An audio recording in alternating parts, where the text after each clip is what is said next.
Assalamualaikum warahmatullahi wabarakatuh. Waalaikumsalam warahmatullahi wabarakatuh. Selamat pagi semuanya. Selamat pagi, Bu.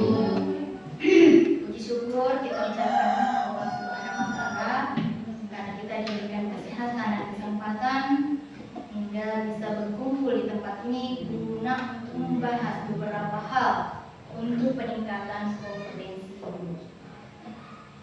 Dan terima kasih saya ucapkan kepada Bapak Ibu yang telah hadir di sini untuk membahas beberapa materi yang utama yaitu peningkatan kompetensi guru.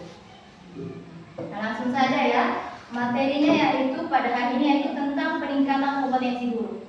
Sebelum kita masuk tentang kompetensi guru, kita harus paham dulu guru itu apa, tugasnya guru bagaimana.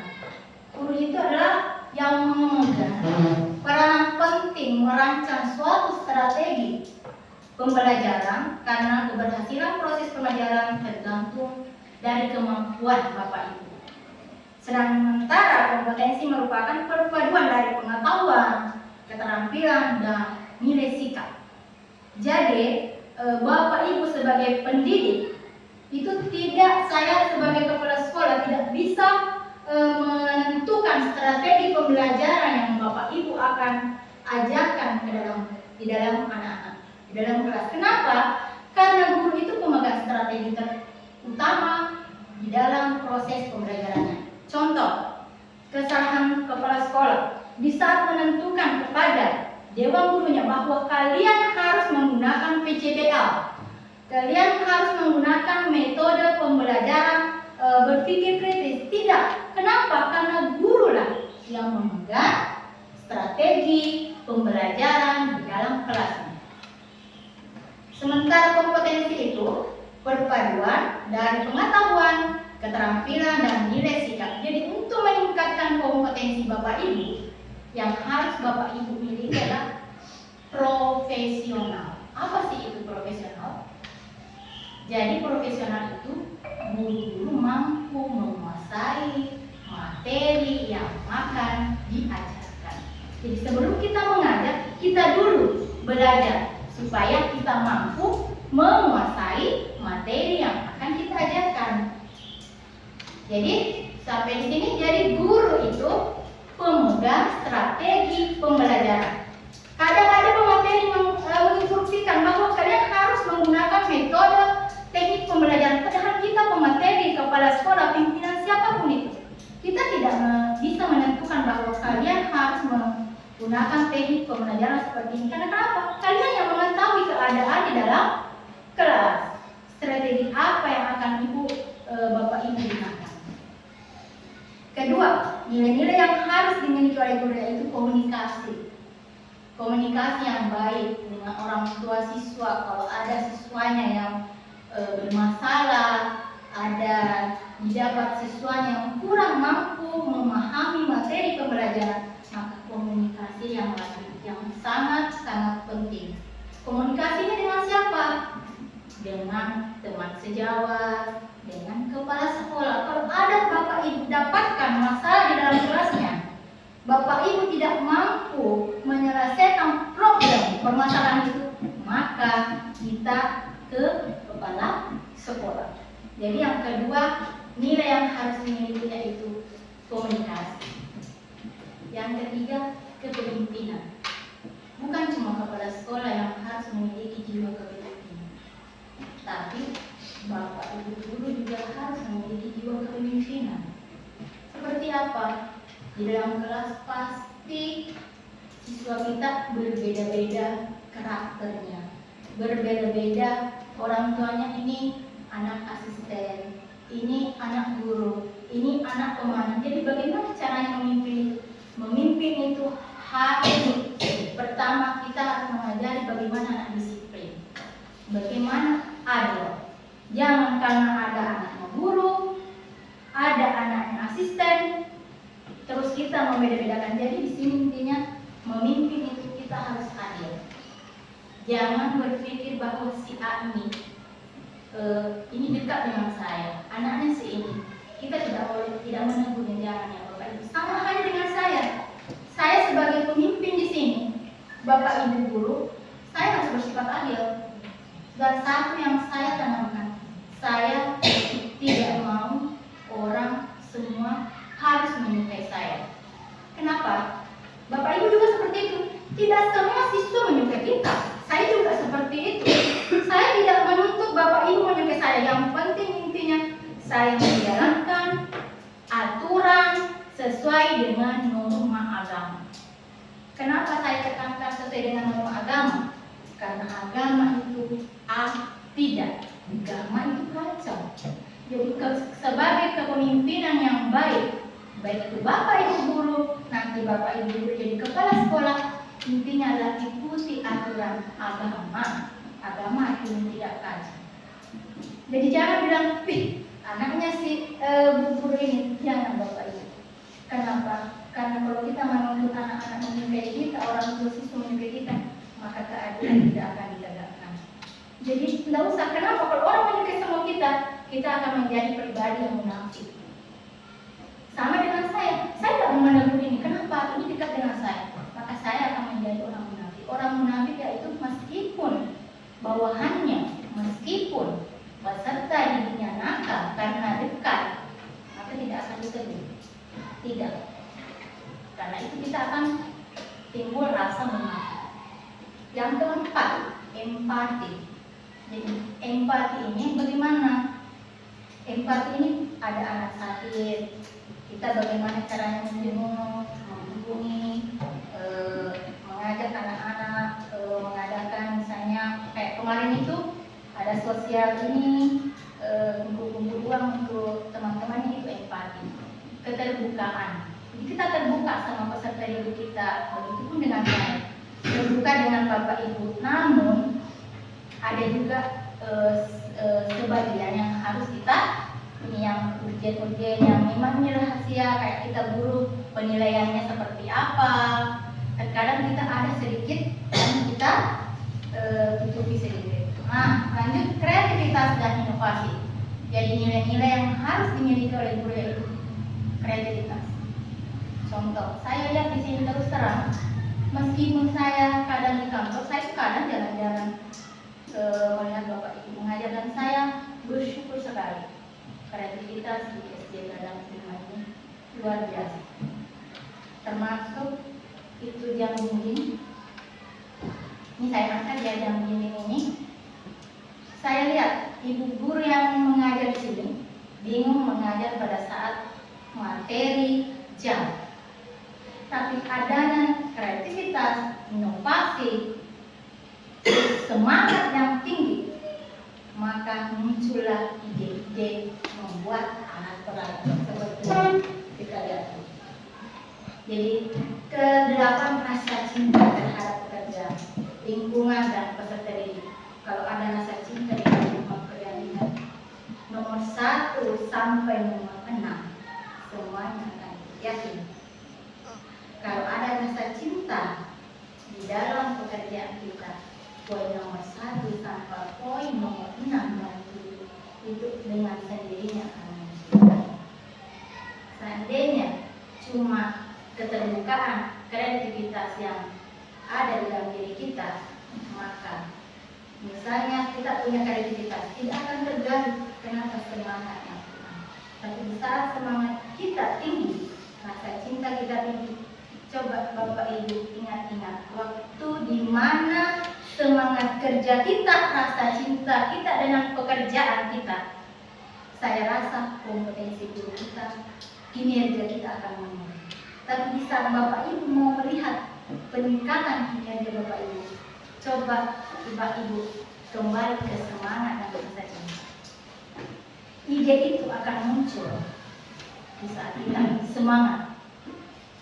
Sama dengan petugas TU. TU juga kalau rasa cinta tinggi, semangat kerjanya tinggi, meskipun pimpinan tidak menyuruh kita, ini yang kamu harus kerjakan, saya yakin dan percaya Bapak akan memiliki kreativitas, inovasi sendiri. Begitupun tenaga perpustakaan. Tanpa pimpinan menginstruksikan kepada kita, saya yakin kalau rasa cinta dan semangat kerja kita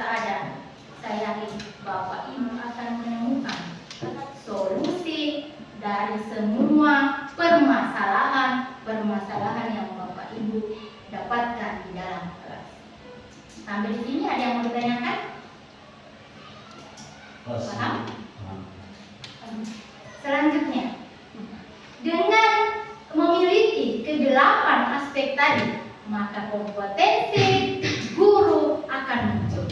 Tapi ingat, 8 itu harus kita miliki. Yang terkhusus nomor 8 tadi. Maka kompetensi guru akan muncul. Yang pertama yaitu kompetensi pedagogi. Saya pun dulu waktu masih jadi guru tes PPI, saya bingung membedakan antara kompetensi pedagogi dan profesional. Kalau pedagogi itu adalah kompetensi kita, bagaimana caranya kita mengatur strategi pembelajaran, bagaimana kita mengatur metode-metode pembelajaran yang di dalam kelas. Jadi nanti Bapak Ibu, di saat Bapak Ibu PPI tes, pasti akan ada muncul tentang bagaimana teknik pembelajaran di dalam kelas apabila si A menghadapi masalah seperti itu. Itulah namanya soal pedagogi. Teknik-teknik strategi pembelajaran yang akan kita ajarkan. Lanjut, yang kedua, kompetensi yang harus Bapak Ibu guru miliki yaitu kepribadian. Nah, kepribadian ini merupakan suatu masalah yang abstrak. Jadi saya pun tidak bisa langsung menilai bahwa ini pribadinya bagus, ini tidak. Tapi kepribadian itu hanya dapat dilihat melalui penampilan, tindakan, ucapan, dan cara berpakaian seseorang. Kompetensi kepribadian merupakan suatu sifat yang harus dimiliki oleh guru. Jadi harus berwibawa, bukan berarti harus misalnya keren, pakaiannya mahal, tidak. Tapi tunjukkan bahwa kita sebagai tenaga pendidik dan kependidikan. Yang kedua, berakhlak mulia. Yang ketiga, menjadi teladan bagi peserta didik. Berakhlak mulia itu bagaimana? Melakukan tindakan, kata-kata kita harus bagaimana caranya kita memanusiakan peserta didik. Bagaimana caranya? Misalnya kita kadang namanya guru ya Bapak Ibu. Saya pun pernah jadi guru. Ada anak yang luar biasa. Terkadang mau muncul bahasa yang tapi kadang itu anak lebih memilih kita misalnya cubit sedikit daripada kata-kata yang kasar. Jadi dijaga, bisa kita memberikan kata-kata kasar, keras, kamu tidak akan jadi orang, maka akan terbesit, akan diingat peserta didik Bapak Ibu sampai besar bahwa guru saya dulu ini mengatakan bahwa saya tidak akan jadi orang. Ingat, jangan sama sekali kata-kata kasar itu terlontar pada anak ini. Kalau seandainya masih seperti kurikulum dulu, mungkin anak-anak lebih memilih dicubit daripada kata-kata kita. Jadi ingat, jangan mengeluarkan kata-kata kasar. Tegas boleh, tapi kasar tidak boleh. Jadi kepribadian yang lebih utama juga harus bagaimana caranya kita memanusiakan manusia, sama teman, sama kepala sekolah, sama peserta didik, dan begitu pun kepada orang tua siswa. Yang ketiga yaitu kompetensi sosial. Apa itu kompetensi sosial?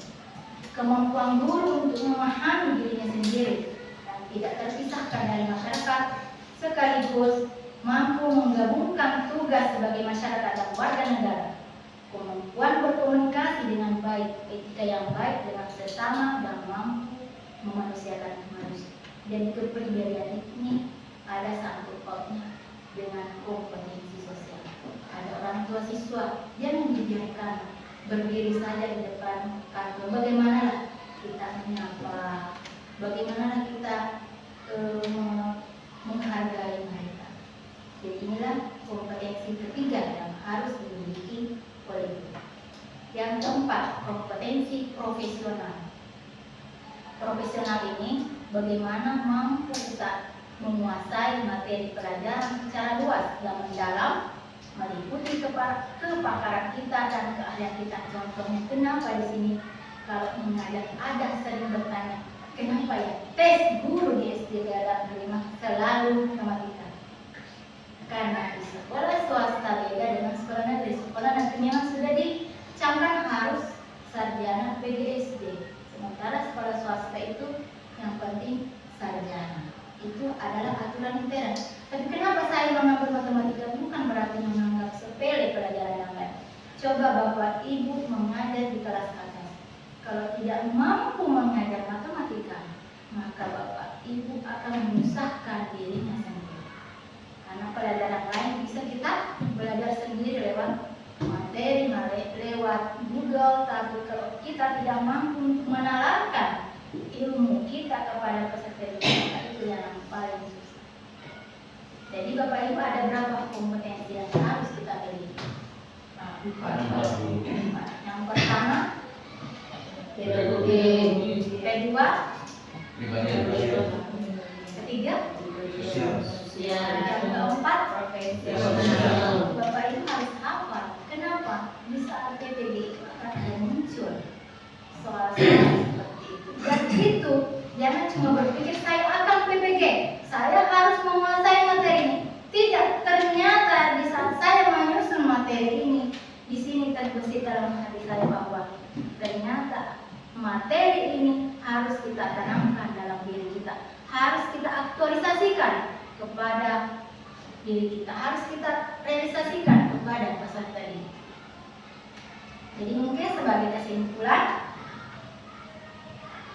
kompetensi guru merupakan suatu kemampuan yang dimiliki seorang guru, meliputi aspek pengetahuan, keterampilan, proses berpikir, penyelesaian diri. Mungkin itu saja. Sebagai penutup, saya minta tolong tanamkan rasa cinta kepada sekolah kita. Kalau kalian di sini dalam pekerjaan, maka Allah akan memberikan keberkahan untuk kita. Ingat, sekecil apapun yang kita kerjakan Bapak Ibu, itu akan dinilai oleh Allah. Misalnya, kita melakukan kebaikan, mungkin kita tidak dapatkan di sekolah ini, tapi kita akan mendapatkan di luar sana. Karena Tuhan tidak pernah berbohong, mengatakan bahwa sekecil apapun yang kita kerjakan, itu akan dibalas oleh Allah, cepat atau lambat. Kamu melakukan kejahatan pun sebiji sarah pun, kalian akan mendapatkan balasannya. Mungkin misalnya kita menyakiti perasaan si A, mungkin bukan si A akan membalas kita. Kita mempersulit urusannya orang di tempat yang lain, kalian akan dipersulit. Ingat itu. Yang itu pun yang saya selalu terapkan dalam diri saya, bahwa sekecil apapun yang saya kerjakan, itu akan dinilai Allah, baik dan buruk. Pasti kita akan dibalas oleh Allah. Coba kalau kita melakukan sesuatu tindakan yang baik, terus mempermudah urusan orang, kita ke tempat lain, kok ini urusan saya mudah betul saya urus. Karena Bapak Ibu pernah membantu orang, pernah mempermudah urusan. Mungkin itu saja yang bisa saya sampaikan. Mudah-mudahan bermanfaat untuk Bapak Ibu dan bermanfaat juga untuk saya pribadi terkhusus. Sekian, saya akhiri dengan ucapan Assalamualaikum warahmatullahi wabarakatuh. Waalaikumsalam.